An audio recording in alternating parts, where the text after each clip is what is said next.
Salut, j'espère que vous allez bien. Nous revoici pour le point lecture. Enfin, puisque ça y est, j'ai terminé une nouvelle intégrale de Game of Thrones dont je vais parler maintenant et je vais aussi présenter deux autres petits livres que j'ai lus après. Donc commençons sans plus tarder. Alors, Game of Thrones, intégrale 4. Enfin plutôt Trône de Fer, parce que techniquement le nom du livre c'est Trône de Fer et pas Game of Thrones. Mais donc voilà, encore un très gros livre où j'ai encore mis quelques petites citations que j'ai terminé récemment. Et donc, bon, je ne vais pas vous refaire toute l'explication de qu'est-ce que c'est Game of Thrones et pourquoi je le lis. Voilà, maintenant on en est à l'intégrale 4. Donc il m'en reste plus qu'une seule à lire pour être à jour dans la série. Sachant que je ne sais pas si l'intégrale 6 va sortir un jour, parce que visiblement ça fait très très longtemps qu'elle est attendue. Et bon, j'ai pas trop suivi l'actualité de l'auteur, mais bon, j'espère qu'un jour il y aura la suite quand même. Excusez-moi. Mais donc, cette intégrale 4, alors, donc si vous vous rappelez de la vidéo d'avant, j'avais adoré l'intégrale 3, ça avait vraiment été une excellente lecture et du coup, j'avais abordé cette intégrale 4 avec pas mal d'enthousiasme et j'avais notamment un désir, c'était de voir davantage les dragons de Daenerys. Bon, bah, en l'occurrence, ça l'a pas fait puisque dans cette intégrale 4, j'ai commencé à la lire, puis j'ai avancé dedans petit à petit, c'était toujours bien et tout, mais je me disais c'est bizarre, on ne voit pas du tout Daenerys, ni Tyrion, ni certains autres personnages. C'était très très centré autour de Cersei, Jaime et quelques personnages spécifiques. Il y avait aussi un peu Arya, Sansa. Mais il y en avait qu'on ne voyait pas du tout, et notamment Daenerys et les dragons. Et je suis arrivée à la moitié du livre, puis aux trois quarts, etc. Et on la voyait toujours pas. Je me disais, bon, bah, c'est un peu bizarre. Et en fait, bah, je suis arrivée à la fin de l'intégrale, on les avait toujours pas vus. Et finalement, à la toute fin du livre, il y a une note de l'auteur qui nous indique qu'en fait, il a fait un truc, alors que moi je trouve très bizarre, c'est qu'il a séparé son histoire en deux, c'est-à-dire que cette intégrale 4, il l'a consacrée exclusivement. Excusez-moi, je me suis chopé un virus et ça fait un moment que j'ai des problèmes où je tousse. Donc en fait, il l'a consacré exclusivement à certains personnages. Il s'est concentré surtout sur Port-Réal et quelques autres endroits de Westeros, mais quand même beaucoup sur Port-Réal. Il a écrit les passages qui concernaient ces personnages-là. Et en fait, les autres personnages, Daenerys, Tyrion, etc., il les a pas mis dans ce tome-là, il a décidé de les mettre dans le tome 5. Donc il a coupé l'histoire en deux. Donc en fait, les événements du tome 4 et ceux du tome 5, ou en tout cas du début, se déroulent en même temps, mais c'est juste qu'il a fait une séparation géographique au niveau de ces tomes, au lieu d'une séparation chronologique. Du coup, voilà, il n'y a absolument pas Daenerys ni plusieurs autres personnages dans cette intégrale. Alors moi, je ne vous cache pas que ça m'a un petit peu déçue, parce que bon, c'était quelque chose que j'attendais après. Voilà, je sais que je vais la voir du coup beaucoup dans le tome 5, mais surtout, j'ai trouvé ça vraiment très bizarre comme façon de faire. J'avoue que là, j'ai pas trop compris, parce que je crois que l'auteur, dans sa note, expliquait que voilà, il ne le sentait pas de remettre tous les personnages en même temps, qu'il préférait faire d'abord les histoires des uns, après les histoires des autres, parce que sinon il aurait trouvé ça bizarre, mais c'est ce qu'il a fait dans les 3 premiers tomes. Donc je vois pas pourquoi là d'un coup il s'est dit ah bah je peux plus les mettre ensemble, il faut que je sépare le truc en deux. Je sais pas, ça m'a semblé très très étrange comme choix, parce que enfin, dans une saga, c'est toujours comme ça. Tu suis plusieurs personnages et oui, tu peux pas aller au bout de leurs histoires dans un seul tome, mais c'est normal. C'est pour ça qu'il y a des tomes suivants qui arrivent après. Et ouais, je sais pas. Là, il s'est dit que d'un coup, ce truc-là ne marchait plus et il a voulu séparer. Bon, j'ai pas été très convaincue par ce choix. Après, en soi, c'était quand même une bonne lecture parce que c'est toujours intéressant, etc. Maintenant, il y a eu un moment quand même où je commençais à en avoir un peu marre que ce soit toujours Cersei, Jaime, Sansa, que ce soit toujours les mêmes personnages qui reviennent. Ça faisait un côté... Enfin, ça m'aurait pas paru redondant si ça avait été les seuls personnages de l'histoire. Mais là, j'avais une attente par rapport à d'autres personnages qui du coup a été déçue. Et c'est pour ça qu'à un moment, j'ai fini par trouver que c'était répétitif. C'était pas tant que c'était répétitif en soi, c'était surtout que j'avais eu une attente qui a été déçue par rapport à des personnages que j'attendais et qui ne sont pas apparus. Mais bon, à part ça, je vais pas trop en dire sur l'intrigue parce que voilà, là ça va forcément faire des spoilers si je me lance là-dedans. Mais ça a quand même été une bonne lecture, voilà, c'est toujours très intéressant, il y a d'excellents dialogues, de très bonnes scènes.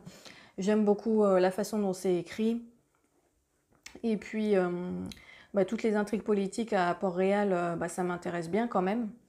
mine de rien. Et bah voilà, c'était une bonne lecture, c'est juste que j'ai été surprise et pas forcément convaincue par le choix qu'a fait l'auteur de séparer géographiquement son histoire. Mais bon, bah maintenant je vais pouvoir commencer l'intégrale 5 et puis remettre les choses à niveau. Et ben voilà, ce sera ma prochaine lecture, l'intégrale 5.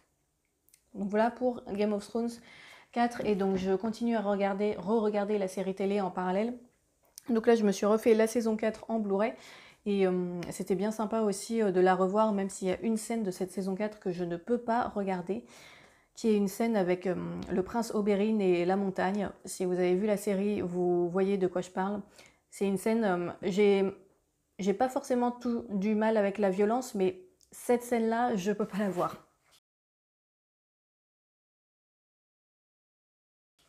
Et donc bah voilà, je pouvais toujours pas la voir sur cette deuxième saison, mais bon, je veux pas dire de quoi il s'agit pour pas spoiler un truc important.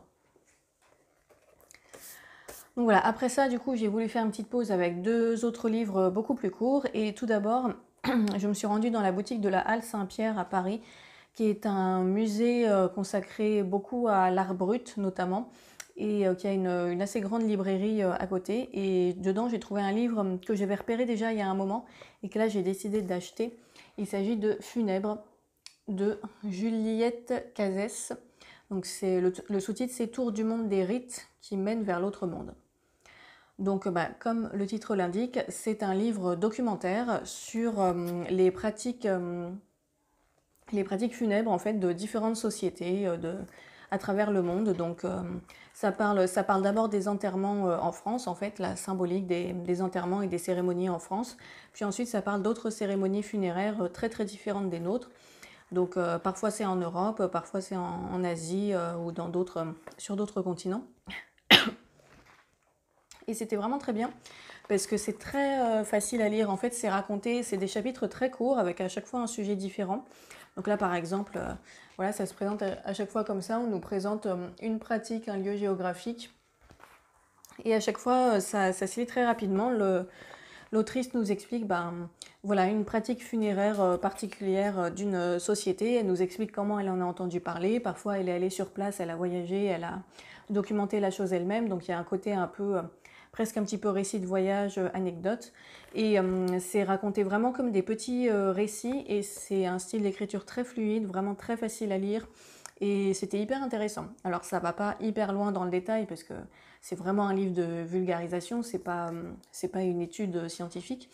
Mais moi, j'étais assez étrangère au sujet.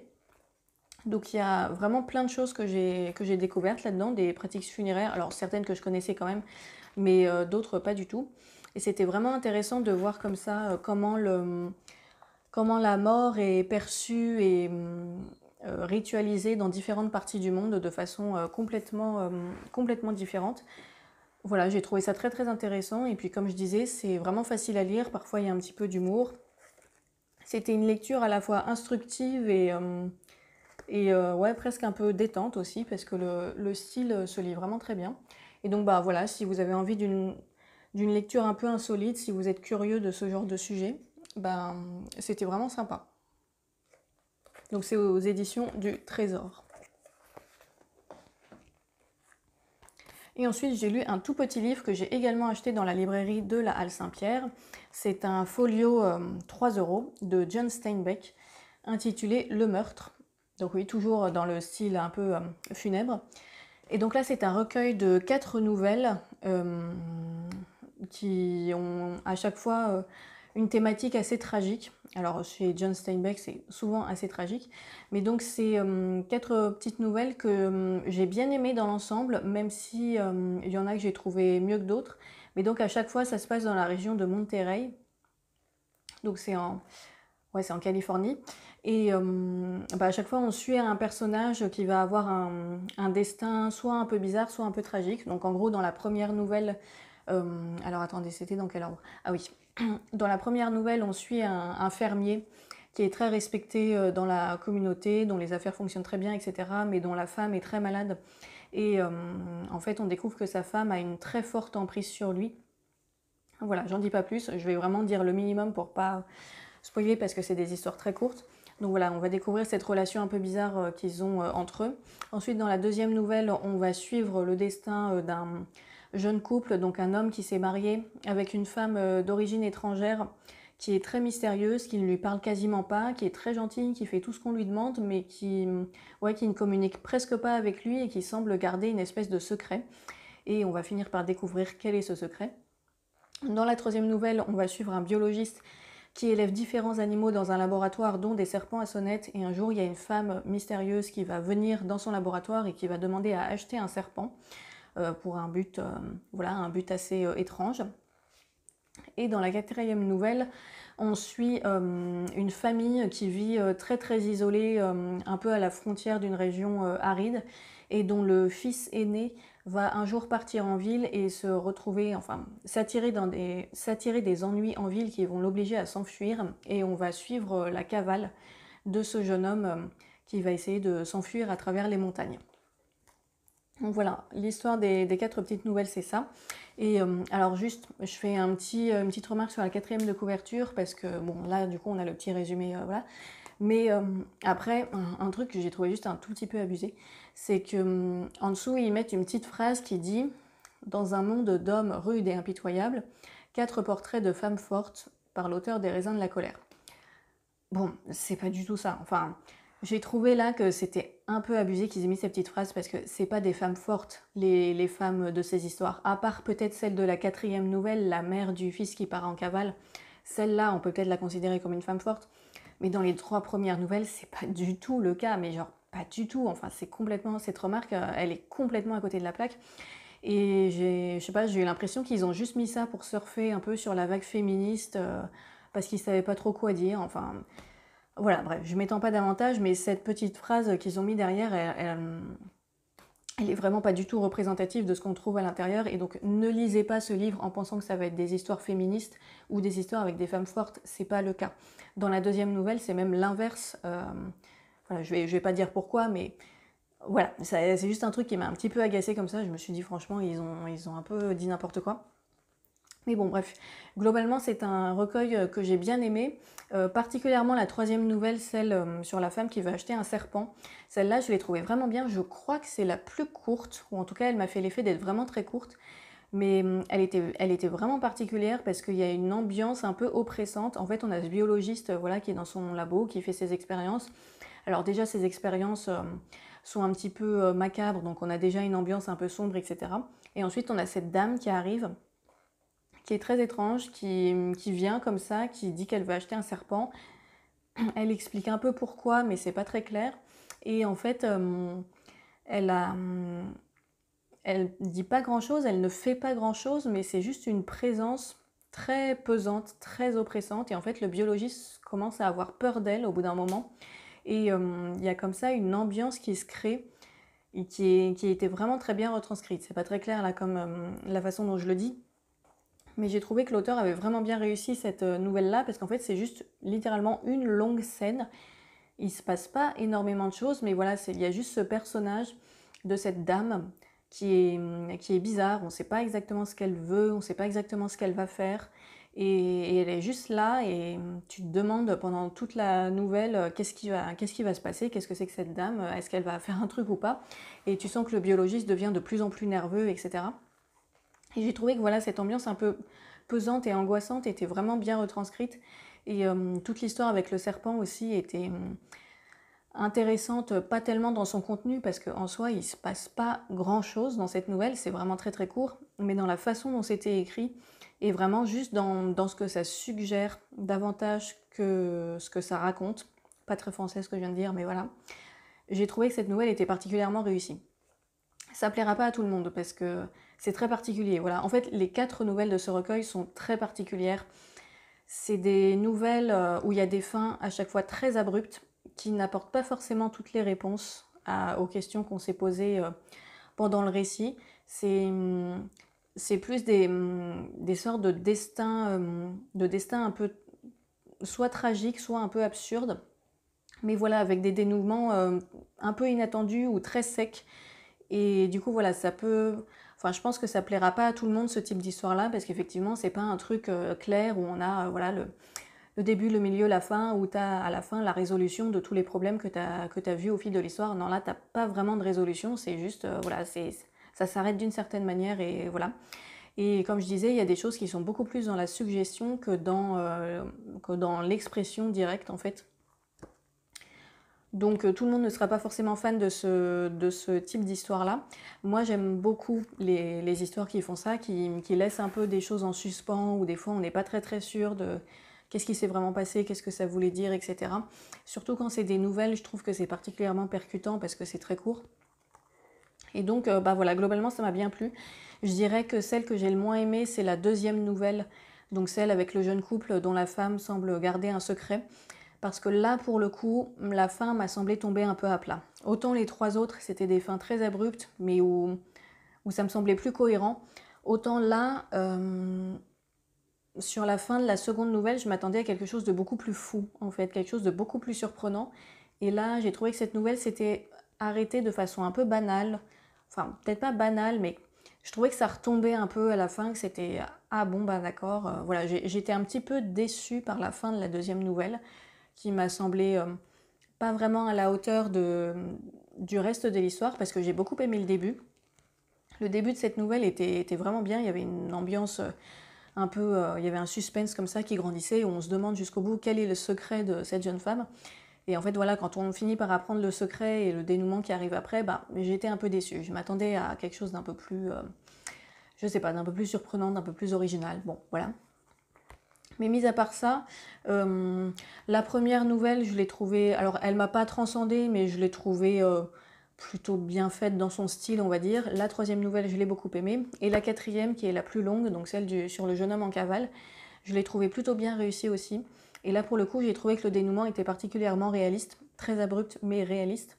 Et il y a de belles descriptions, et il y a vraiment, là encore, une ambiance en fait qui est très bien retranscrite, où il se passe pas 50 000 choses, mais il y a une atmosphère en fait. On est vraiment avec ce personnage qui est dans la montagne en train de galérer. On ne sait pas s'il va survivre ou pas. Et voilà, toute la tension en fait de la scène était bien retranscrite, j'ai trouvé. Et John Steinbeck, c'est un auteur qui arrive très bien à faire ça, je trouve. En tout cas, dans les différents livres que j'ai lus de lui jusqu'à présent, je trouve qu'il arrive toujours très bien à faire ça. Voilà, je vous ai raconté ça un peu comme ça, comme d'habitude, comme ça me venait. Mais en tout cas, voilà, c'était pour moi un bon petit recueil de nouvelles qui n'intéressera pas tout le monde, mais que je vous conseille si vous avez envie d'histoires un peu insolites, avec des ambiances intenses et un peu pesantes. Et ça vaudrait le coup de le lire en VO, je pense. Moi, là, je l'ai lu en français parce que je l'ai trouvé comme ça dans la librairie. Mais je pense que ça vaut vraiment le coup de les lire en VO. Voilà, donc je termine ce point lecture ici. Donc là, ma prochaine lecture, comme je le disais, ce sera l'intégrale 5 de Game of Thrones. Ça va me prendre sans doute énormément de temps, donc le prochain point lecture sera je ne sais pas quand. Mais donc voilà, ça c'est ça. Et puis bah, j'ai commencé à jouer un nouveau jeu vidéo, à savoir Mafia Definitive Edition. Je ne ferai pas de let's play sur Mafia parce que ça me semble pas trop s'y prêter. Je vous ferai juste un avis final quand je l'aurai fini. Et sur Black Myth Wukong, je vais poster encore une vidéo, celle de mon combat contre Erlang. Mais je pense que sinon, je ne ferai pas d'autres vidéos let's play parce que ça prend beaucoup de temps. Mais je vous ferai quand même mon avis final sur ce jeu. Donc voilà pour les prochaines vidéos qui seront à venir. Ce sera la fin de Black Myth Wukong en gros. Et donc voilà, sur ce, je vous souhaite une bonne semaine très chaude. Et puis je vous dis à bientôt. Salut!